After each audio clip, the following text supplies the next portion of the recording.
Good day. Today is the third day since the start of what appears to be the intensified Russian missile strikes upon Ukraine. And I think at this point, revise my assessment from the video yesterday. I said yesterday that it seemed to me that there was a certain slackening of the Russian missile offensive after the first day. I think that was probably wrong. I think the missile offensive was probably at the same level, except that Ukraine seems to be trying to tighten up information about targets which were hit, which makes it seem, or made it seem yesterday, that there'd been a reduction in missile strikes when perhaps there hadn't been. And that, of course, begs a number of interesting questions about how long this missile offensive is due to continue for.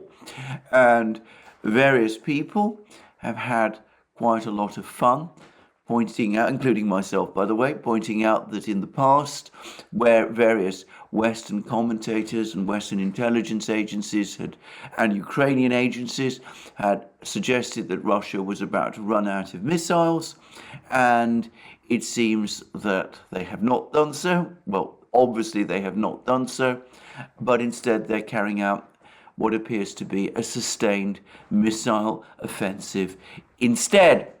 Now, there was an interesting report which was apparently produced by a US think tank or group of think tanks. I haven't read the report myself, but apparently it posits the possibility that Russia could continue to launch missiles at a rate of 100 a day, roughly the level that we're seeing at the moment, and go on doing so for 6 months, and that doesn't even take into account the possibility of more missiles being added to the stockpile from current production. So if this report, if this analysis is correct, it doesn't seem as if the Russians are going to run out of missiles anytime soon.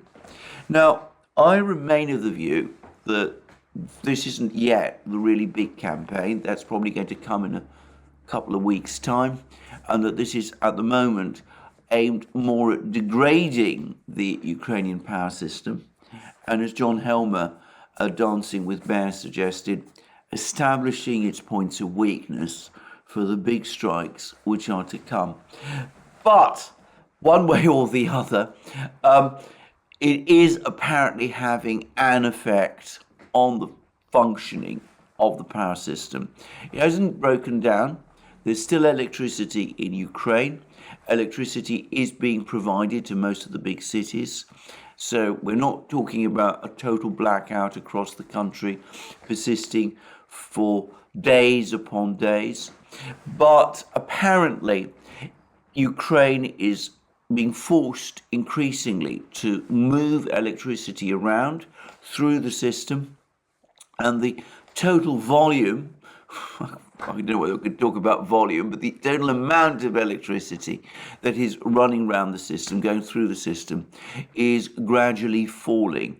Or I should say not gradually falling, but falling faster than had been the case before. So it does look as if already the system is starting to creak and break down, and that problems are starting to accumulate.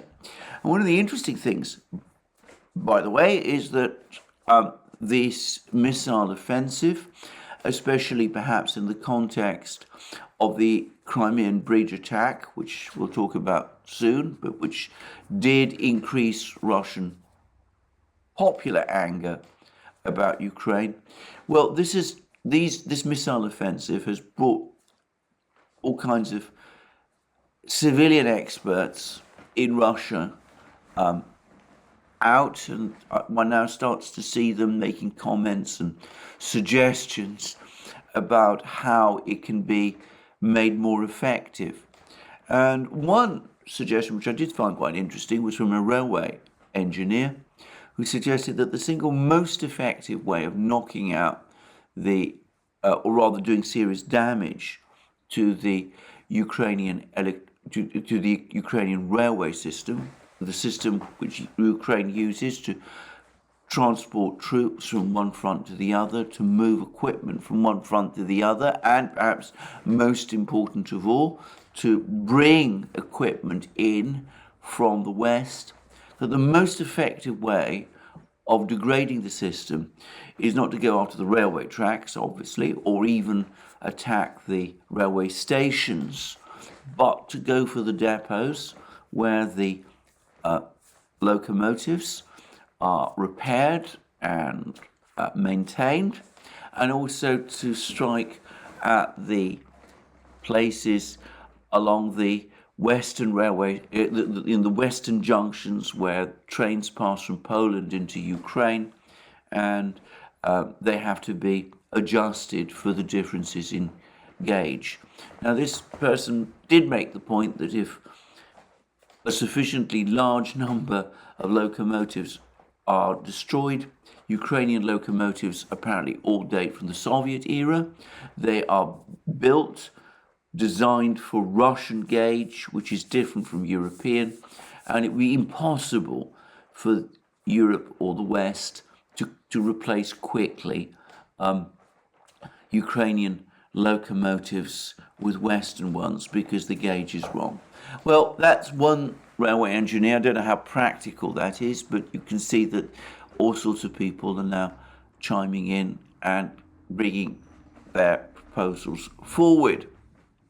And whilst this missile offensive has been underway, there's been another development further south, which is that various commentators, including many Russian commentators, have noticed that water levels on the Dnieper River, this huge river that bisects Ukraine, that water levels are rising.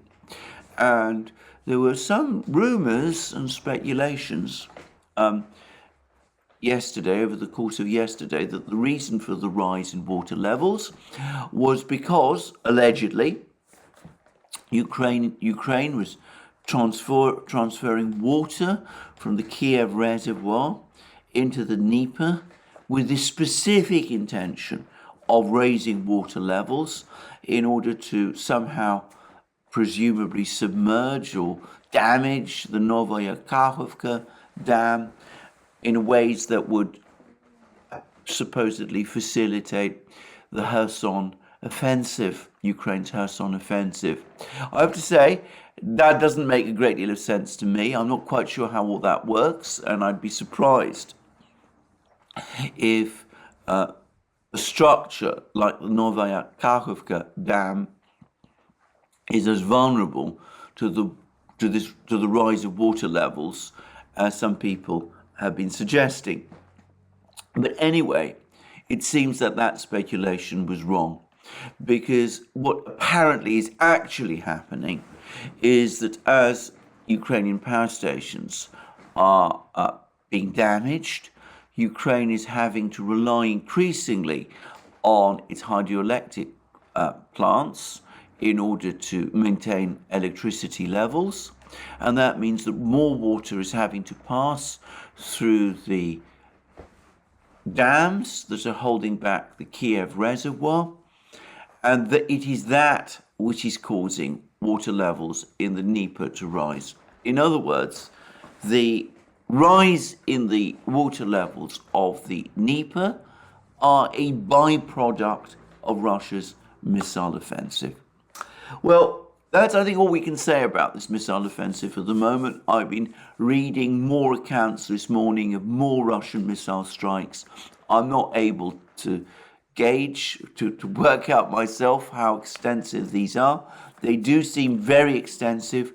Whether they are on the same level as on the previous days is not something I'm able to say from London.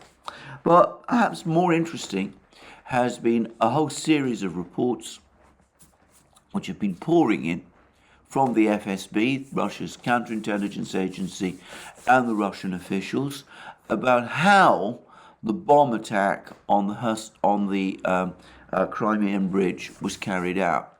And the Russians have now named a whole series of people who were involved, and they pointed out that what a complex operation it was, and that it seems to have involved people from Russia, Russian citizens, Ukrainian citizens, Georgians, Armenians. It was a very complex operation with the truck moved around from one place to another to make searches less possible, the explosive concealed in the truck rather effectively, and the Russians have said that they're gradually rounding up some of the people, at least, who were involved, and that the entire operation was organized by the SBU, Ukraine's intelligence agency, and that it was coordinated and ordered by the head of that intelligence agency.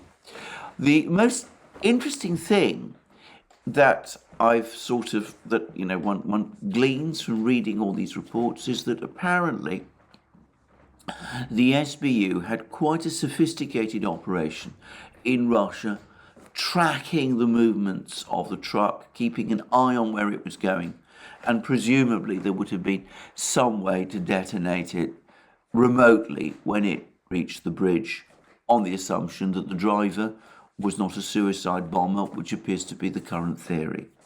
So this is a sophisticated operation, and I have to say, it again suggests that the Russian security system on their own territory is far from watertight.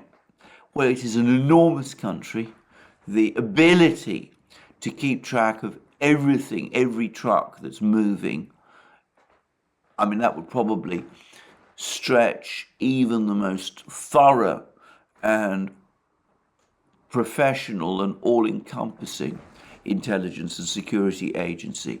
But the fact that such a complex operation was carried out on Russian territory, that all of these people were able to move around and keep an eye on what the truck was doing and observe it and presumably send reports to Kiev, I would have thought that does point to security lapses, and no doubt there will be people in Moscow who will be worried about it.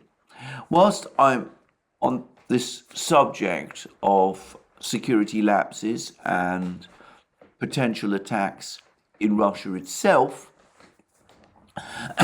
it's worth pointing out that Putin has already spoken about attempts by Ukraine's special services to create accidents at the Kursk nuclear power plant in Russia, and that there are reports circulating today, the details of which at the moment are very sketchy and which may be untrue, that some Ukrainian operatives or pro-Ukrainian operatives were attempting to bring surface-to-air handheld man-pans missiles into the Moscow region, presumably with the intention of causing some kind of an attack there.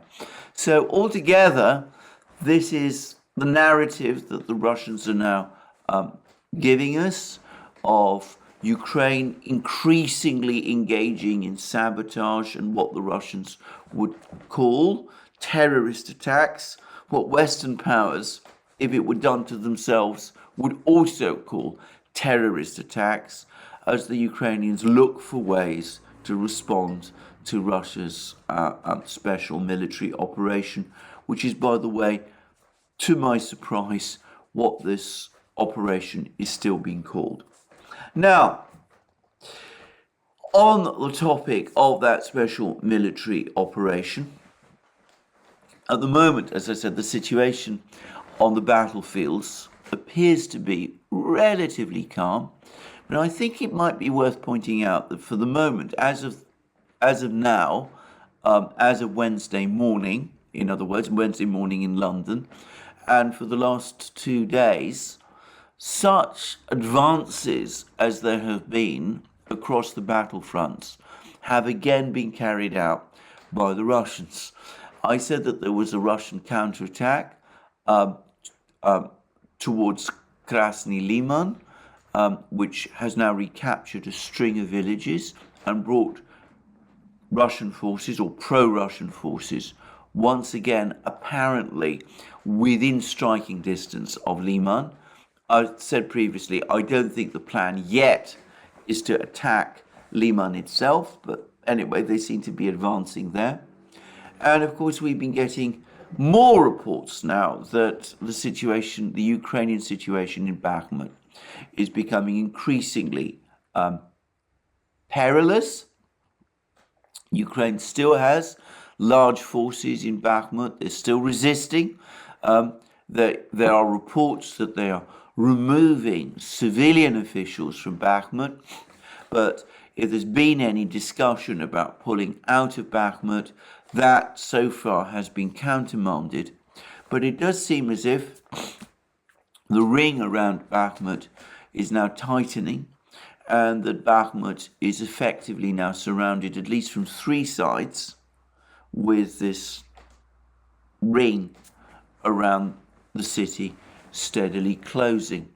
And there have also been reports, very sketchy reports, very difficult to make much sense of, at least by a non-military person like me, of more advances by the Donetsk militia in the fighting around Donetsk city, and also of Russian forces near the town of Ugleda in southern Donetsk.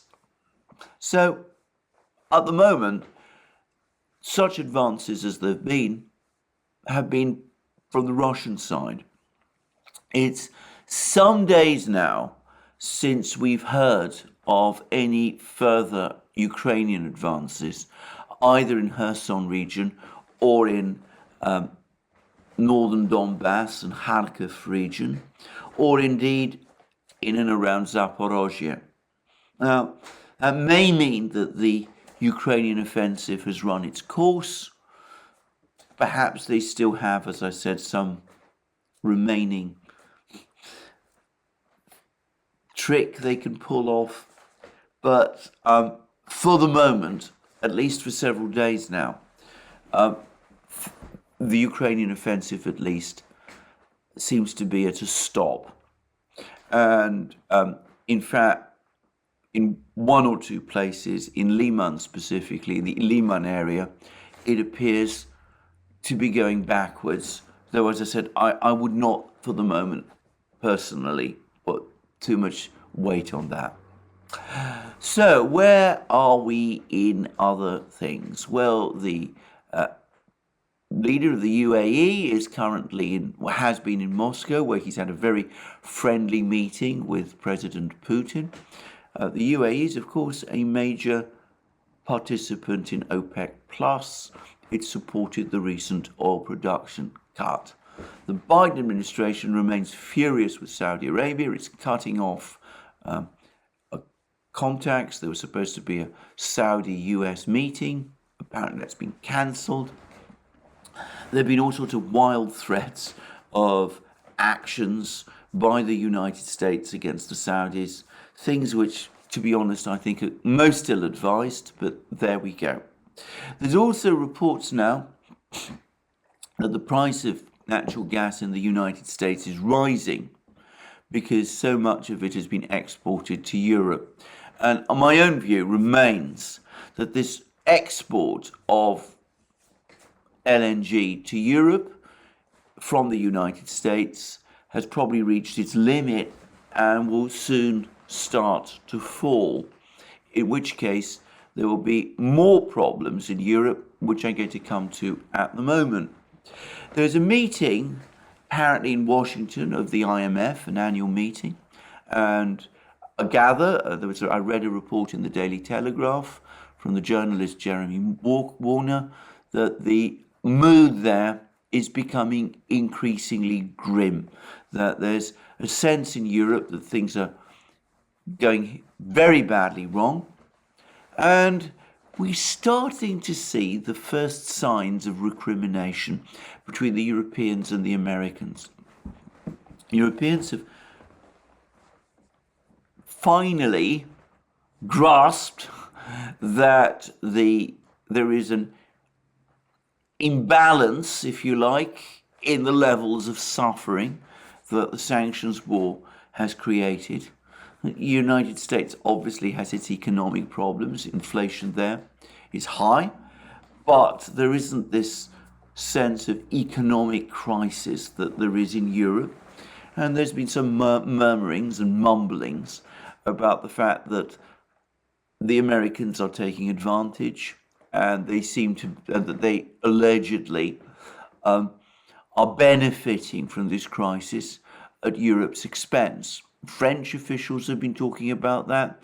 Even Josep Borrell, the EU's, in my opinion, grossly incompetent High Representative for Foreign Affairs, has made a speech in which, well, not a speech, he's written a piece in which he essentially says that. I have to say that for the Europeans to blame the Americans for problems which the Europeans decided on themselves does seem to me a bit rich. I accept that they've been urged very strongly to do all of this by the Biden administration. But ultimately, it was Europe, the EU itself, that decided to embrace the sanctions war to the extent that it did. European leaders took all of these various steps. It should have been obvious from the outset that this was going to have a massive impact on Europe. For them to blame their own bad decisions on the Americans when it was their own folly that caused them to follow where America had led, well, that all seems to me, as I said, a piece of very strange special pleading. But I do wonder whether all these recriminations will gradually intensify. Anyway, there's been a very interesting piece from Josep Borrell in which he said that he's confirmed what I've discussed previously, that European prosperity was based on cheap energy from Russia, cheap goods from China, and that the situation now appears to be shaping out that Europe is going to lose access before long to both. It's not going to have either the cheap goods from China or, by the way, the possibilities of export to China, and that the energy from Russia, the flows of cheap, reliable, steady energy from Russia, extending all the way back to the 1960s, by the way, that's ending as well. And then the extraordinary thing about Borrell's comments, no awareness of any role on the part of Europe, the EU leadership, the European leaders, himself, that this has been brought about. He doesn't seem to understand at all that these actions, which are leading to the end of European prosperity, which he so laments, are the product of his own decisions and of decisions like him. He's made another comment, which is really, to my opinion, even more bizarre. He says that he appears to acknowledge, interesting that he's done this, he appears to acknowledge that previous promises made to Russia by the Western powers that NATO would not be expanded eastwards were broken. But he says that this doesn't justify the Russian aggression, as he calls it, against Ukraine. He complains that even some of his friends are telling him that this was the explanation for what has happened. And I can only presume that when he means his friends, he means foreign ministers from the global south. Well, let's put aside the question of justification. Justification always involves some element of moral decision. And to be honest, I don't think the Western powers are in any position to make moral judgments on anybody, given their own past conduct over the last 30 years, and perhaps even before then. Let's just talk about Ukraine and about Western policy towards Ukraine and EU policy towards Ukraine. And surely, if Borrell and people like him are now coming to understand how important Russia specifically was for European prosperity, then that must lead logically to the next conclusion, which is that this was an extremely important relationship and that it was in an overriding interest for Europe to safeguard it. Now, that doesn't mean accepting anything and everything that Russia does or agreeing with the Russians on every matter. But it does mean, or it should have meant, being careful not to cross what would have been clearly signalled, what were clearly signalled as Russian red lines. And on the topic of Ukraine specifically, it means treading in Ukraine, if you're European, if you're a Westerner, very carefully indeed. It means not giving up promises that Ukraine would become a member of NATO one day, which NATO did back in 2008, and NATO, of course, includes all the leading countries of the EU. It means not pushing Ukraine into an all-or-nothing association agreement with the EU, as happened in 2013, disregarding Russian economic interests in Ukraine, ignoring the trading relationship between Ukraine and Russia, and flying into a massive sulk when the Russians objected and when the Ukrainians said that the association agreement would have to be renegotiated, and then simply refusing to renegotiate it.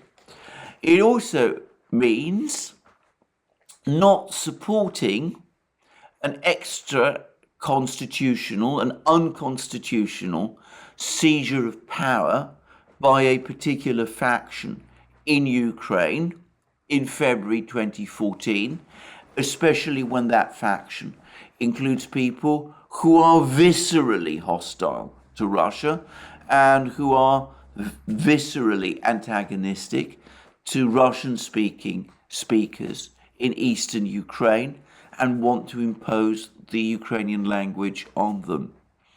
And it means not supporting a Ukrainian military campaign against eastern Ukraine in 2014, when the options for negotiation existed and there were proposals made by the Russians and supported by the leaders of eastern Ukraine at that time for decentralization and a federal structure to be created in circumstances that might have avoided a war.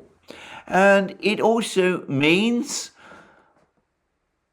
when that war nonetheless happened, taking steps to ensure that the outline agreement, which provided the pathway to peace in Ukraine, the Minsk agreement, agreed with the Russians, but also by Ukraine itself, was properly implemented.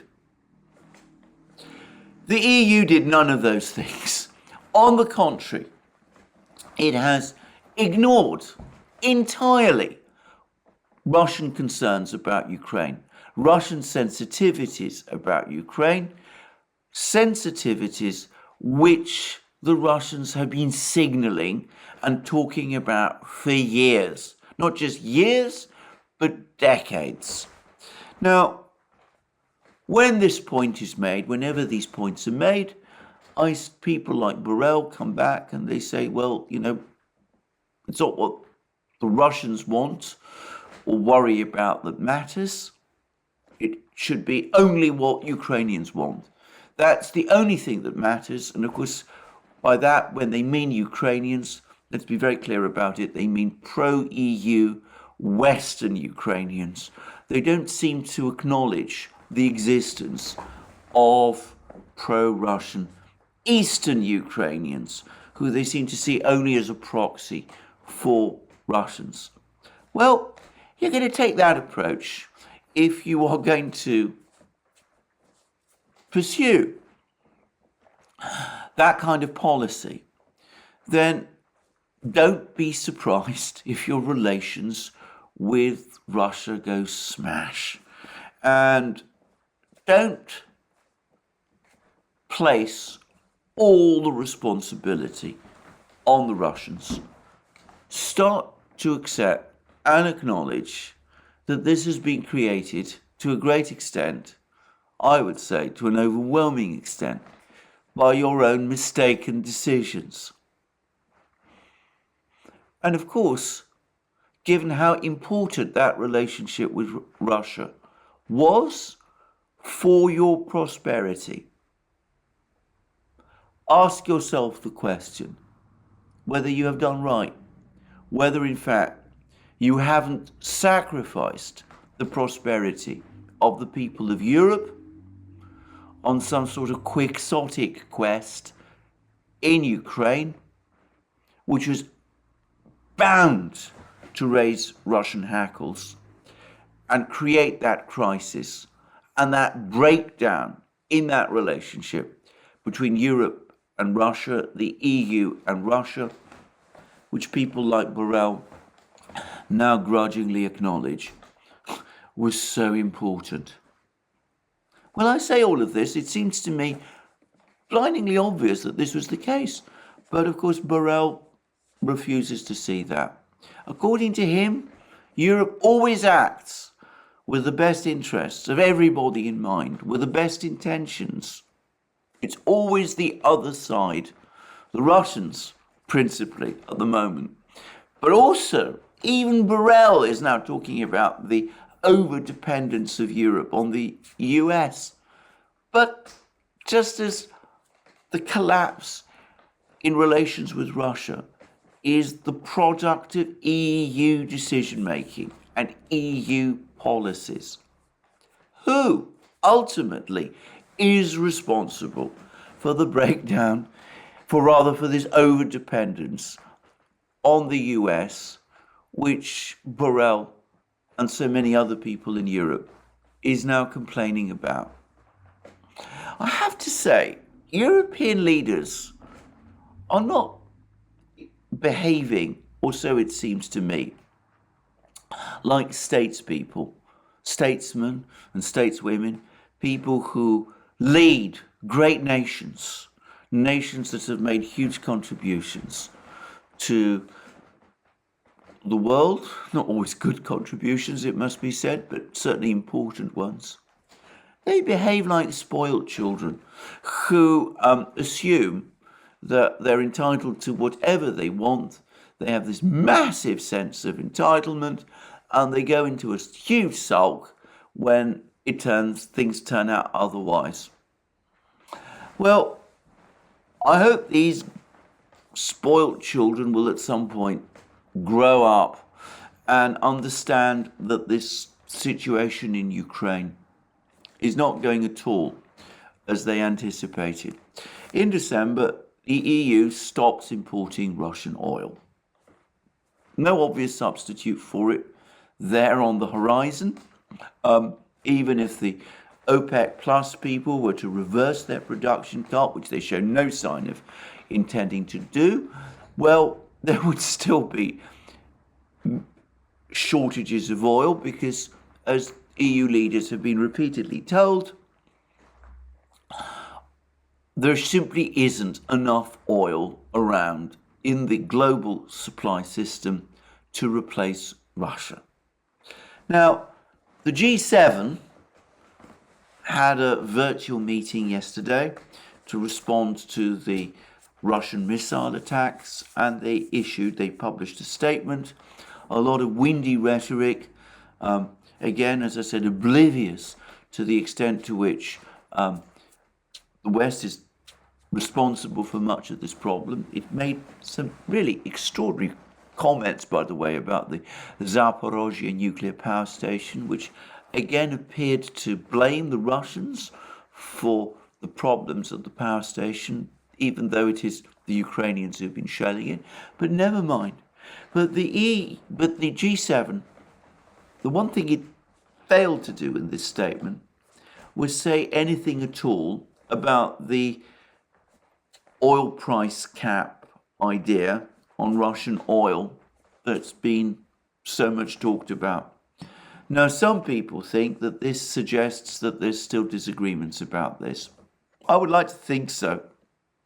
If they do go ahead with this oil price cap idea, then the general shortage of oil in Europe, coming on top of the shortage of gas in Europe, is only going to get worse. But maybe, just now, some doubts are starting to set in. I'd like to think so.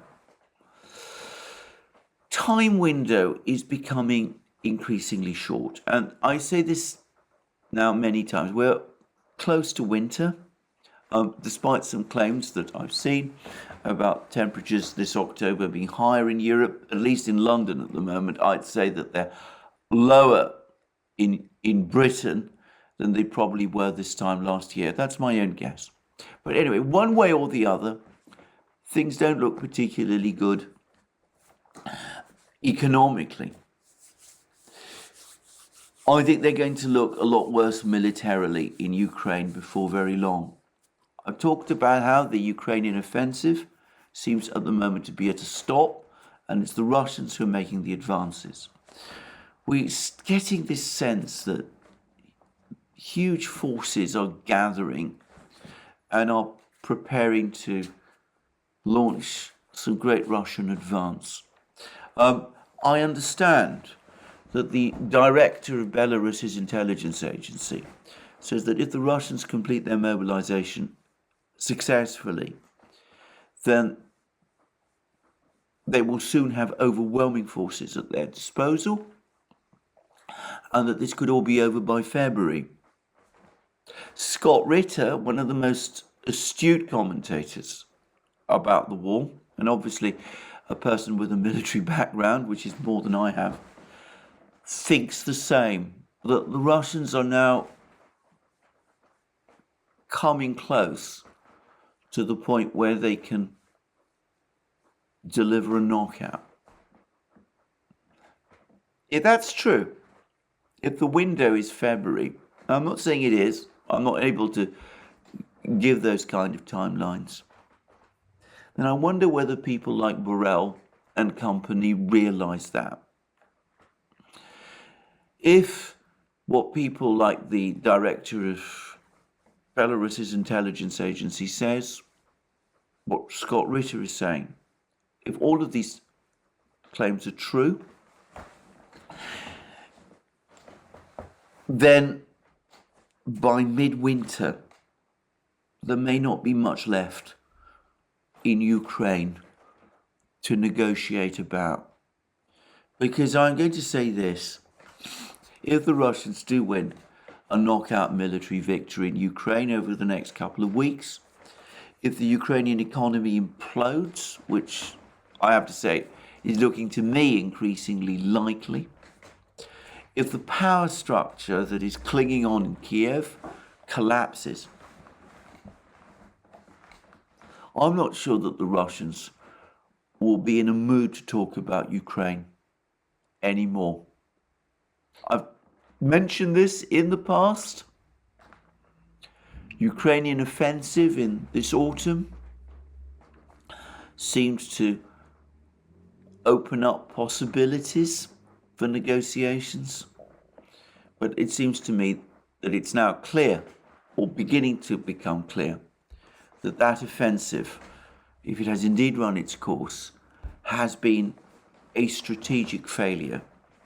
And that time, not just for Ukraine, but first and foremost, for the leaders of Europe, is starting to run out. Now, perhaps they might also want to consider something else, and that's what's happening in Britain. There's been an extraordinary sequence of events over the last few hours. Yesterday, the Bank of England, the governor of the Bank of England, gave the impression that on Friday, he didn't give the impression, he actually said that on Friday, the Bank of England will indeed stop buying government bonds. In other words, that the resumption of QE is going to stop on Friday. And that immediately caused sterling, British currency, to lose value against the dollar. And it caused problems once more in the gilts market, the market for government bonds. It rattled pension funds, British pension funds, which are very vulnerable to problems in the gilts market. Now, why did the governor of the Bank of England do that? I'm going to make a guess. I think that he's trying to force the British government to change course. He's telling the British government, look, we're not going to go on bailing you out by continuing with QE. Your mini budget has been a disaster. You've got to change direction. You've got to accept that either taxes must increase or that public spending must be severely cut, because we're not prepared to help you continue with your present course any longer. Now, if the Truss Quartet government does either of those things, if it cuts spending in the way that the Bank of England perhaps wants it to, or of course if it raises taxes, especially if it does the second, then I think it's holed under the waterline. Indeed, I'm going to go further and say that I wonder whether the governor of the Bank of England might be thinking at the back of his mind, in some unacknowledged place, that what he actually wants is not so much to see the government change course, U-turn as we say in Britain, but rather that he wants the Truss-Quarting government to fall, to be replaced by presumably some other leadership, political leadership, either from the Conservative Party or via a new election. So that, of course, would be a high-risk thing for the governor of the Bank of England to do. But the economic situation, the general economic situation, which derives ultimately from the geopolitical situation, makes that sort of thing now possible. European leaders need to consider that what the Bank of England appears to be doing to Truss, Quarteng and the other members of the British government could potentially one day be done to them. I say that there's been something of a pushback against the Bank of England in London this morning. It seems to be floating the possibility that it might continue its bond buying, its QE, after all. But anyway, the very fact that the governor of the Bank of England talked in the way that he did, came out saying the kind of things that he did, that does seem to me to be a significant warning, a sign perhaps of things to come. So I hope both in London and in Brussels and in Berlin and in Paris and in other places, people start to heed this.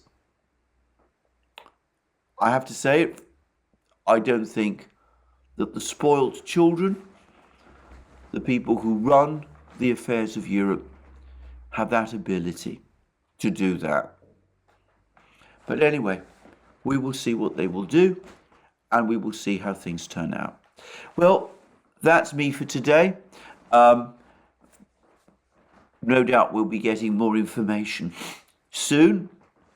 We'll see whether or not Ukraine does have any more tricks up its sleeve. I'm starting to doubt that, but let's see what they might be able to pull off, if they do pull off anything. And of course, we'll see what the Russians are working towards. It's quite clear to me now that they are indeed working towards some sort of a plan. And of course, we'll also see what happens in Europe over the next few weeks and months, and also globally. So much obviously to keep us busy, but that's me for the day. Remember, you can find all our videos on our various platforms: Locals, Rumble, BitChute, ODYSEE, Telegram, and of course now Rofkin. Remember also, you can join me on Locals, exclusively on Locals, for live streams every Wednesday at 1400 hours Eastern Standard Time, 1900 hours London time. You can support our work via Patreon and Subscribestar, and you can come to our shop and buy the great things: magic mugs, hats, hoodies, t-shirts, sweatshirts, and all the rest that you will find there. And last but not least, please remember, if you've liked this video, to tick the like button and to check your subscription to this channel. Thank you for joining me again today. More from me soon.